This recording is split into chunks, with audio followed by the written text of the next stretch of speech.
I ran into my wealthy ex-girlfriend in an elevator after our breakup. Seeing the child in my arms, she panicked for the first time. But my mind flashed back to the year I saw her attending a gala with a famous A-list actor, the two of them chatting and laughing intimately. Back then, my insecurity got the best of me and I just ran, not even having the courage to officially break up with her. Years later, I was invited to move back to New York. But she blocked my path, her eyes red-rimmed. Don't avoid me. Tell me you can't get over me. Tell me you've regretted every single day since we broke up. Tell me I'm the only one you've ever loved in your entire life. Just say it, and I'll give you anything. I saw Chloe again just after the peak of summer. For my sister's 31st birthday, my brother-in-law booked a hotel to celebrate. I walked into the elevator, holding my niece. While I was distracted for a moment, the little girl pointed to a poster in the elevator, her face full of curiosity. "Uncle, that lady is so pretty." I looked at the woman on the poster and froze. It was Chloe. I'd heard she had done extremely well for herself these past few years, with business interests all over the world. My niece seemed fascinated by her, pointing at the name on the poster to ask another question. "Uncle, what does that say?" I was silent for a long moment, feeling a tremor in my chest. The sieve of memory filtered through countless old moments. The elevator doors chimed open, and I heard myself speak. "Vanderbilt," as in Chloe Vanderbilt. My niece giggled, but from beside me came a steady, pleasant female voice. "Excuse me, were you just talking about me?" That voice. I lifted my gaze and met Chloe's almond-shaped eyes. Time seemed to stand still for a few seconds. Chloe stared at me, her expression one of utter disbelief. Soon, she regained her usual cool, composed demeanor. I never imagined it, that after all these years, we would meet again like this. Chloe forced a pale smile. "Ethan, long time no see." I just nodded. Even now, I couldn't muster the courage to say a single word to her. Thankfully, the elevator stopped at my floor. I practically bolted out with my niece in my arms. Behind me, her voice called out, urgent. "Do you have a child?" I was about to answer, but my niece beat me to it. "Ma'am, this is my uncle. Isn't he handsome? He's not married, he's still single." I took a sharp breath, my heart aching fiercely. Under Chloe's intense gaze, I ended up running away after all. Halfway through the party, I stepped outside for some air. I took a sharp drag on my cigarette and blew out a perfect white ring of smoke. I leaned against the window, silently watching the bustling traffic below. The last few years had been rough. When I was at my lowest, I had to stretch every single dollar. Thankfully, things were finally looking up. The atmosphere was quiet. The footsteps approaching me were measured and deliberate. I looked up. Chloe was standing a few feet away. She watched me with her hands in her pockets, her dark eyes unreadable. "It's been years, and now you've picked up smoking? You never used to have bad habits like this." She was always impossible to read. I lowered my eyes and expertly stubbed out my cigarette. Surely Ms. Vanderbilt didn't come all this way just to bust me for my one little vice? I started walking, the sound of my dress shoes echoing in the empty space. It sounded harsh. Every step felt like a blow to my heart. As I passed Chloe, she suddenly grabbed my arm. Her breathing was ragged. "Ethan, don't you have anything to say to me?" Chloe's voice was eager, almost pleading. I finally looked up, meeting Chloe's slightly reddened eyes. "What is there for exes to talk about? Reminisce about the past? Rekindle an old flame? Ethan, don't you dare go soft. You can fall for anyone now, anyone but Chloe." I told myself over and over again. Don't go back to an old flame. Chloe lowered her gaze, asking instead of answering. "Where have you been all these years? I've been trying to track you down, but there was never any trace." I scoffed. "Why were you looking for me?" In my eyes, my leaving was no different to her than losing a pet cat. One day she'd feel affectionate and feed me. The next she'd find someone new and I'd starve. One day she'd feel affectionate and feed me. The next she'd find someone new and I'd starve. I was just Chloe's pet. Seeing my indifferent expression, Chloe stared at me intently, as if trying to see into my soul. Chloe stared at me intently, as if trying to see into my soul. "Ethan, you're really cruel. How dare you just abandon me and leave without a single word?" Chloe and I dated in college. I was just a student back then, while she had already taken over her family's massive corporation. Chloe's social circle was huge, mostly filled with trust fund kids. A guy like me, from a small town, stuck out like a sore thumb. She was very thoughtful, taking care of every little detail in our relationship. While my peers were stressing about exams and coursework, Chloe was showing me a much bigger world. Chloe was showing me a much bigger world. We went boating in London, saw art in Paris, and drove down American highways under the setting sun. The spending in Rome was decadent. One night out could cost more than an average family's annual income. Without a doubt, Chloe was a perfect girlfriend. But for me, it was a world I could never truly be a part of. The class divide between Chloe and me was just too vast. Our relationship was doomed to be unequal from the start. I couldn't message her whenever I wanted like guys in normal relationships. She was always busy with work, and I was afraid of bothering her.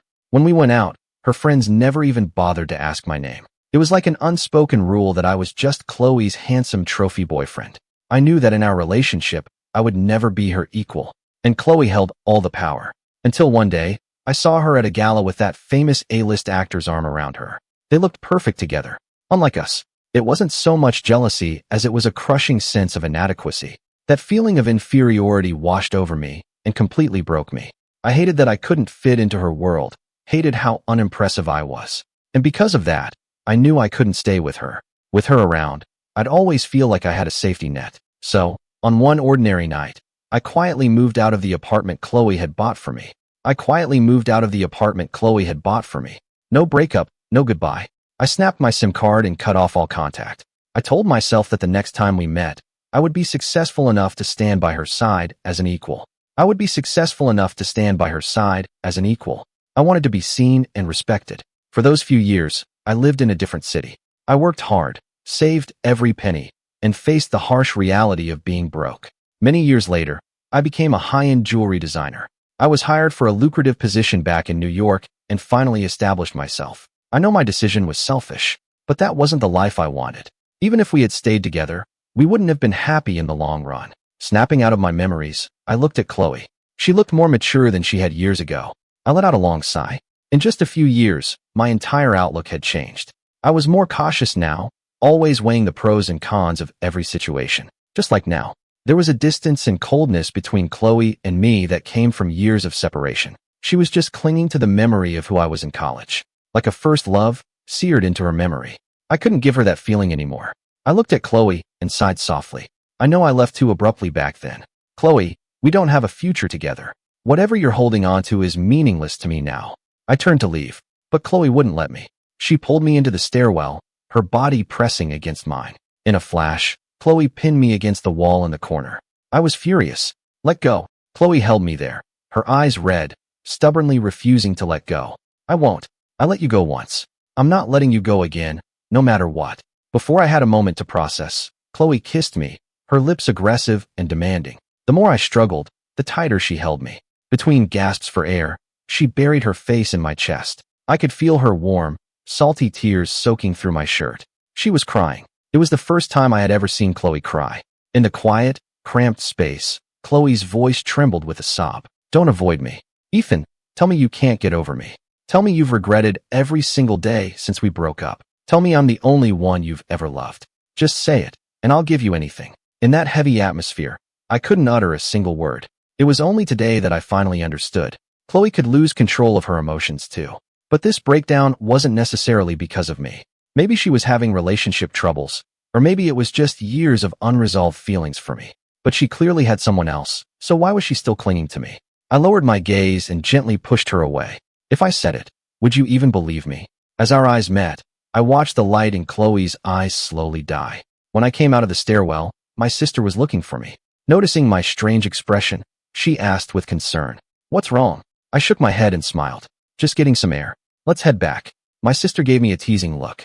Lily told me her uncle met a pretty lady in the elevator today. Ethan, do you know her? She was my college girlfriend. A flicker of surprise crossed my sister's eyes. All these years, I've been telling you to give some of the girls around you a chance. You never would. Was it because of her? I shook my head, my emotions a tangled mess. No, sis, it's not like that. Seeing I was still hung up on it, my sister dropped the subject. She smiled and took my hand. I'm married with a child now, so of course I want someone to take care of you. But more than anything, I just want you to be happy. As long as you're happy, it doesn't matter if you never get married. She gave me a comforting look. It was true. There had been no shortage of women interested in me over the years. They were all very attentive, beautiful, smart, generous, gentle, and thoughtful. But I just couldn't find the courage to start a new relationship. The problem was me. I had slowly lost the ability to love. On Monday morning, my assistant, Sam, was in my office giving me a rundown of the day. I kept my head down, working on a design sketch and listening at the same time. After he finished with the work-related items, Sam hesitated. Ethan, there was a woman outside looking for you just now. She was really beautiful. I put down my pen and looked at Sam. Did she leave a name? No. She just said she was here to see you. I glanced at my watch and nodded. Show her to the conference room. I'll be right there. It wasn't until I opened the conference room door that I understood why she had asked for me by name. Chloe was wearing a simple black dress today, which made her seem more approachable than usual. When I walked in, her dark eyes flickered toward me. Her eyes never left me from the moment I walked in until I sat down. Ms. Vanderbilt, you certainly work fast, finding my studio so quickly. I gave a tight smile, looking at the woman across from me. Chloe heard the sarcasm in my voice, but clearly chose to ignore it. Ethan, I'm here today to discuss a collaboration. I looked at her and said nothing. I want you to design a diamond ring for me. Her dark eyes were cool and clear, carrying a strange sort of magnetism. I pursed my lips and took a sip of the coffee next to me. It's foolish to turn down good money, especially from a capitalist like Chloe. Out of professional courtesy, I asked, may I ask what this diamond ring is for? A lazy smile played on Chloe's lips. A wedding. As she said it, her expression softened with a tenderness I had never seen from her before. I flinched, spilling some of my coffee. Was she marrying that actor? It made sense. A grand gesture like this. Only a custom-designed ring would be fitting for someone of his stature. Chloe gave me a meaningful look. What? Is that going to be a problem? No. Swallowing the bitter feeling in my throat, I looked at Chloe. If you have any specific requirements, Ms. Vanderbilt, you can discuss them with my assistant. I'll bring you the design sketches for confirmation later. She raised an eyebrow, not giving me an out. I'd rather work directly with you. My fiancé is very particular. If he doesn't like the final design, I'm the one who'll have to deal with it. Seeing that I was still hesitant, Chloe pressed on. Ethan, we're old acquaintances. You can't help me with this one little thing. As she spoke, she glanced toward my colleagues outside the glass walls of the conference room. The threat in her tone was unmistakable. Fine, she won. I didn't want everyone in the office to know about our past. As I took out my phone to get her number for our message, a satisfied smile touched Chloe's lips. After getting my contact information, Chloe was surprisingly quiet. She didn't text me once or ask about the design's progress. I was perfectly happy with this arrangement. It saved me the panic of having to see her. But fate has a funny way of playing jokes. I never expected to see that actor again after all these years. He was just leaving the apartment across the hall from mine as I was getting home. He seemed to be in a hurry, and we nearly collided by the elevators. Ethan, the man's voice stopped me, a note of surprise in it. I turned, my mind reeling in shock. He knew my name. He didn't seem hostile. He gestured tentatively toward my apartment door with a slender hand. You live here? I nodded. Yeah, I just bought the place a little while ago. He seemed to put something together, a small smile playing on his lips. Right, I haven't introduced myself. I'm Chloe's brother. My name is Liam Vanderbilt. Her brother? Liam shook my hand warmly. So, the man with Chloe at the gala back then was her own brother? I was wondering why she suddenly insisted on buying an apartment here. It was because of you. Liam chuckled knowingly. If you don't mind, could I come in for a moment? Oh, sure, of course. The shock was so great that it took me a second to react and invite him inside. Can I get you something to drink? Just some water would be great. I smiled at Liam. He had a clean-cut look and had been subtly sizing me up since he walked in. His gaze was probing, yet gentle. Aren't you curious how I know your name? Sitting on the couch across from him, I quietly lowered my gaze. It had to be because of Chloe. Liam took a sip of water before looking at me seriously. I only found out about you after you two broke up. Back then, my sister was frantically searching for you, turning over every stone, but she never found anything. You might not believe this, but Chloe has always been a very reserved person. That was the first time I'd ever seen her act that way over a guy. I told her you probably had your reasons, and that if it was meant to be, you'd meet again. She spent the next 6 months looking for you. I watched her lose hope, and then I watched her spiral. Until one day, I went to her apartment. I don't think I'll ever forget what I saw. She was lying in the bathtub, with a deep gash on her wrist. My mind went completely blank. Chloe. She had tried to kill herself over me. At this point, Liam finally broke down and started to cry. A chill ran down my spine, and I felt like the blood had frozen in my veins. Liam covered his face, his voice choked with sobs. I panicked and called an ambulance immediately. During those hours outside the operating room, I imagined every possible outcome. Thankfully, they managed to save her. When Chloe woke up, she was completely devastated. The first thing she asked me was, "Why did you save me?" Ethan, my sister used to be so full of life. You completely destroyed her. Tears streamed down my face, hot and fast. My heart felt like it was being squeezed. I never knew any of this. Mr. Vanderbilt, I'm so sorry. Liam gradually composed himself. He wiped his tears and shook his head, offering a small smile. It's not your fault. My sister is just too stubborn. Once she sets her heart on someone, that's it. She might seem cool and distant, but she truly loved you to her very core. Now that you're back, whether you two get back together or not, I just hope you can clear up the misunderstandings between you.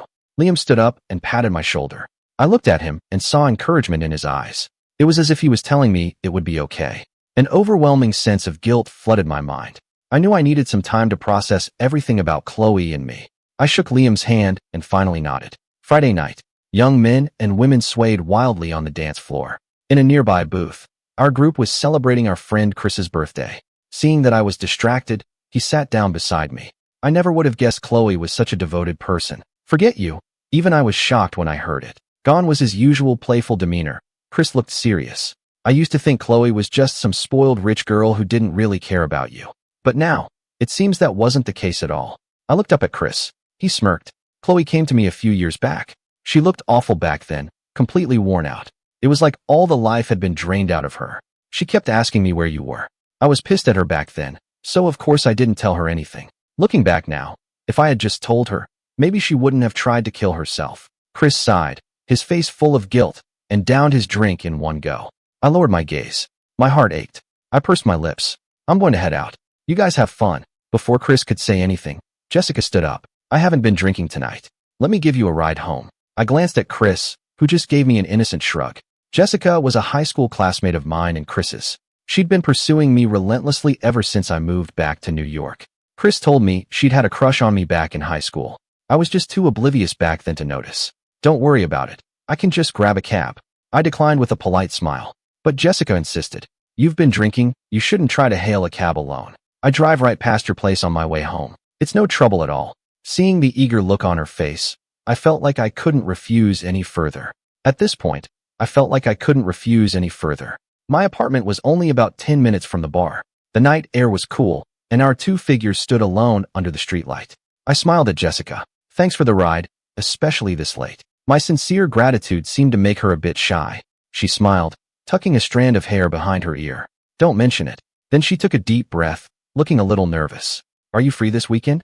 I was hoping I could take you out to dinner. Sorry, I'll probably have to work this weekend. I looked at her apologetically. She seemed worried about pressuring me and quickly made an excuse on my behalf. That's okay. You just moved back. I'm sure you're swamped with work. Just let me know whenever you're free. I looked her straight in the eye. I'm really sorry, but I'm not looking for a relationship right now. Maybe you should see what else is out there. You shouldn't waste your time on me. My rejection was firm, and her smile froze on her face. In some ways, Chloe and I were both stubbornly the same. I turned to leave, but she called out after me. Her gaze was intense. Ethan, I'll wait for the day you're finally ready to see me. As if afraid I would reject her again, she quickly got in her car. I sighed softly as her car disappeared into the night. Love is such a torturous thing. No matter how many times I turned her down, Jessica kept hoping she could win me over with her sincerity. But unfortunately, gratitude isn't love. I could never return her feelings. I pulled my jacket tighter and walked quickly toward the elevators. The elevator doors chimed open. The overwhelming stench of alcohol hit me. Chloe was sitting slumped against my apartment door. Even looking this pathetic, she still had an air of elegance that was hard to look away from. Empty wine bottles were scattered at her feet. How much had she drunk? My brow furrowed as we stared at each other in silence. It was the first time I had ever seen Chloe look so pathetic. Her lips were pressed into a thin line. After a long silence, she asked quietly, "Are you?" She didn't finish the sentence. The words died in her throat. I clenched my fists unconsciously, my knuckles turning white. Am I what? She hesitated, the words seeming to catch in her throat. That woman who just dropped you off. Are you two together? Chloe looked haggard, her beautiful eyes so bloodshot they looked like they might bleed. So this was why she had been drinking tonight. It's not what you think. I looked at Chloe and reached out to help her up, but she slapped my hand away, her eyes filled with a look of hurt. After a moment, a self-deprecating smile crossed her face. Ethan, what am I to you? With that, she got up, kicked an empty can aside, and staggered toward the elevator. And just like that, Chloe was gone. Without even waiting for an explanation, I slept poorly that night, dreaming of my past with Chloe. The memories played out in my dreams like a slideshow. On my 21st birthday, Chloe threw me a surprise party. It was the happiest birthday of my life. Chloe gave me a watch and promised she would only ever love me. We hugged and kissed, surrounded by the envious looks of everyone there. I've always been a light sleeper, and Chloe would always wait for me to fall asleep first. On nights when I woke up from a nightmare, she would gently soothe me.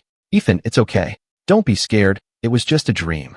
During all those nights I was away, God knows how much I missed her scent. But all that answered me was the cold silence of my room. I admit it, I was a coward. I was afraid to show her how much I truly liked her, fearing she would look down on me. And I couldn't bear the thought of sharing her with another man. That's why I stayed away for so many years. I was terrified of hearing that Chloe had gotten married. I jolted awake from the dream. The clock on the wall read 2 a.m. I got up to get a glass of water, and just then, my phone rang. It was an unknown number.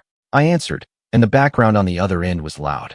The woman's voice on the other end sounded relieved. "Ethan, thank God you answered. Chloe asked a few of us girls to go out for drinks tonight, and as soon as we got to the room, she started drinking like there was no tomorrow. She wouldn't listen to anyone. None of us could stop her, and now she's completely passed out. I have a feeling it's because of you. Do you think you could come pick her up?" My temples started to throb. I quickly asked for the address. When I got to the bar, Chloe's childhood friend, Megan, was waiting for me by the entrance. "Ethan, you're finally here." Chloe's still passed out. "Were you the one who called me?" "Yeah, that was me." When I was on the phone, she was muttering your name in her sleep. I stopped in my tracks. Megan looked back at me, a little confused. "What's wrong?" I forced a pale smile. "Nothing." As soon as I entered the private room, I saw Chloe, fast asleep. Even dead drunk, she looked peaceful. Her fair skin was flushed a delicate pink, making her look even more vulnerable than when she was awake. I carried Chloe to the car and settled her in the back seat. As I turned to leave, Megan suddenly called out to me. "Ethan, I know it's presumptuous of me to call you that, given your current situation, but Chloe always wanted us to. We've never called anyone else that." The streets were empty at this hour. In the quiet night, I leaned against the car with my hands in my pockets. "Back then, none of you ever even asked my name." I chuckled humorlessly. I had always been bitter about being seen as Chloe's trophy boyfriend. Megan could tell. "You misunderstood. That's not what Chloe intended at all. She said you were young and sensitive, and that if we paid too much attention to you, it would just make you uncomfortable.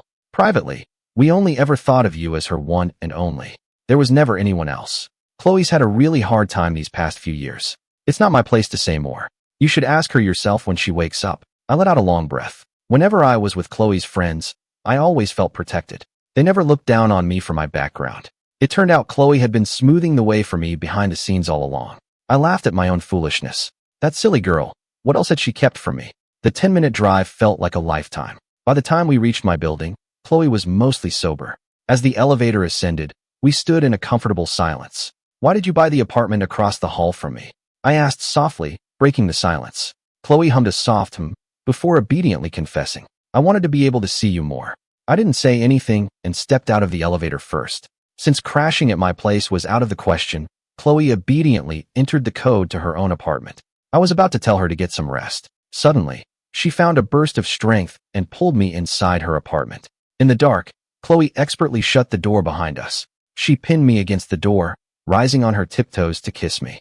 The alcohol-tinged kiss was overwhelming. The movement was fluid and decisive. Her kiss was passionate and unrestrained, and in a daze, I wrapped my arms around her slim waist. She flipped the light switch by the door. Instantly, the room was flooded with light. Chloe leaned against my chest, her eyes blazing with passion. "I'm sorry. I should have listened to your explanation. I waited for you for hours tonight. When I saw that woman drop you off, I just saw red. I couldn't control myself." She looked like a guilty child, hoping for my forgiveness. How many years had it been since I'd seen that shy, girlish look on her face? I couldn't remember. My cheeks grew hot. I felt my whole face flush. I explained patiently. "It's not like that. She's interested in me." But I turned her down. Chloe let out a soft laugh. "I know." Her gaze grew more intense, her dark eyes sparkling. I suddenly swept Chloe up into my arms. My voice was husky in her ear. "Chloe, I can't hold back anymore." The next morning, I woke up in Chloe's bed. I slipped on some slippers and walked out of the bedroom to find Chloe in the kitchen, making oatmeal. Seeing me, she placed a steaming bowl of oatmeal on the table. "Here, try some." I sat down on a stool, the warm, nutty scent of the oatmeal tempting me. I stirred the spoon aimlessly in the bowl, my appetite gone. I looked over at Chloe, who was still busy in the kitchen, my expression serious. "What happened to your wrist?" At my words, Chloe's back stiffened. She turned around, but wouldn't meet my eyes. I walked over to her and reached for her hand, but she pulled away. "Don't look. The scar is ugly." I didn't listen and insisted on taking her hand anyway. As my fingertips traced the scar, My eyes welled up with tears. The scar was so deep, I couldn't bear to imagine it. If Liam hadn't shown up when he did, the consequences would have been unthinkable. If Chloe had really died because of me, I would have had to live with that guilt for the rest of my life. Chloe gently wiped away my tears. Why are you crying? I'm fine, see? I gripped her hand. How could you be so foolish? She sighed softly and wrapped her arms around my waist. For the first 6 months after you disappeared, I hated you to my very core. I hated you for coming into my life just to leave me. Later, I started to think that it must have been my fault, that I wasn't good enough, and that's why you left. But believe me, from the day we got together, I knew you were the one. I swore to myself that I would marry you one day. The more gently she spoke, the harder I cried. She had been through so much these past few years. She fumbled to wipe away my tears. Finally, she just kissed them away. Ethan, you're the death of me. I've spent all these years hating you, but I still can't bear to see you upset. Even just seeing you cry breaks my heart. I guess I'm stuck with you for life, huh? I admitted that I had been too proud back then, but there were still things we needed to clear up. There were too many misunderstandings between us. I led Chloe to the sofa, and we sat down. Back when we were together, I was incredibly insecure. I was just a broke college student, and you were already so successful. I was terrified that everyone thought I wasn't good enough for you. I didn't dare share my happy moments with you, and I certainly didn't dare share my sad ones. I knew you were busy, and I didn't want to bother you at work. I felt insecure throughout our entire relationship. You always seemed so distant, which made me think you were just playing with me, that I was just your trophy boyfriend. When I finished, Chloe looked at me in disbelief. Her tone was firm. I never thought that. As if finally understanding the gap in our perspectives, realization dawned on her face. Ethan, how could you have misunderstood our relationship so completely? Chloe leaned into my arms. Do you know why I fell for you? I shook my head, and she patiently began to explain. The first time I ever saw you was at Greenwood Cemetery. You were wearing a simple white shirt and holding a bouquet of chrysanthemums. I was there visiting my late father's grave. It was raining hard that day, and I was getting soaked. As I passed you, you handed me an umbrella. I asked what you would do, and you said you lived nearby. Then I watched you run off into the rain. By the time I thought to go after you, you were already gone. Chloe chuckled softly. I had never met a guy like that before. Someone so kind he'd rather get soaked in the rain himself than let a stranger go without an umbrella. So I used my connections to find you, and we started dating. I thought we would get married as soon as you graduated. But you were so independent. You refused to rely on me because of my status. You weren't clingy like other guys, wanting to be with me 24/7. The truth is, I'm a very possessive person. I would get jealous when I saw you with other women. When I saw you laughing with your classmates, I'd even hate that I wasn't a student too, so we could have more in common. So I tried my best to act like I didn't care, to respect your independence. And that's what made you think I didn't love you, right? I had never heard any of this from her before. I never knew she cared so much. Now that everything was out in the open, I laid my own cards on the table. Because of all that, I was afraid to show you how much I loved you. I was scared you'd look down on me. A trophy boyfriend isn't supposed to fall in love with his benefactor. I was too scared to show my true feelings, terrified that I'd be the one who ended up hurt. Chloe kissed the corner of my mouth, her expression full of pain. You fool. In our relationship, I was the insecure one. I was so afraid you thought I had nothing to offer but money. I even thought that it would be okay if you only loved me for my money. At least it was something I actually had. But unfortunately for me, you never cared about any of that. I felt a tremor run through my heart. I finally brought up the one thing that had always bothered me. Actually, that wasn't the only reason I left. Back then, I thought Liam was your real boyfriend. Chloe looked at me, stunned. Ethan, why did you never ask me? I was just accompanying my brother to a business gala. One by one, we unraveled all the misunderstandings of the past. I finally understood just how deep the years of misunderstanding between us ran.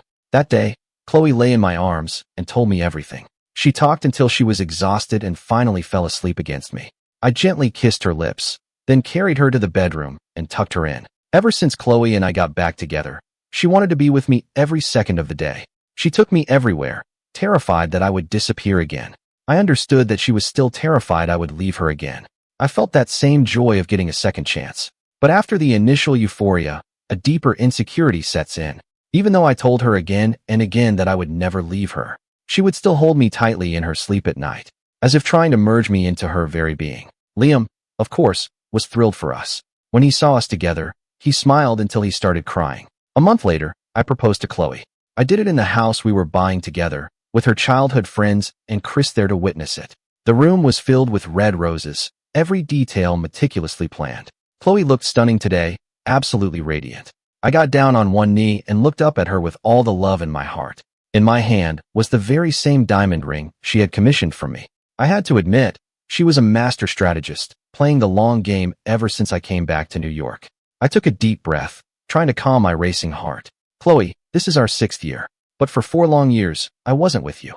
It's like the fog outside is finally clearing, the light is getting brighter, and you're coming into focus right in front of me. This morning was just an ordinary morning, with you sleeping peacefully in my arms. I found I couldn't look away from you. I didn't want to fall back asleep, because I was afraid that if I closed my eyes, you'd be gone when I opened them again. And in that moment, looking at you, I suddenly made a bold decision. I'm going to propose to you. Right now. Even if it's sudden, even if it scares you. This time, it's a real proposal.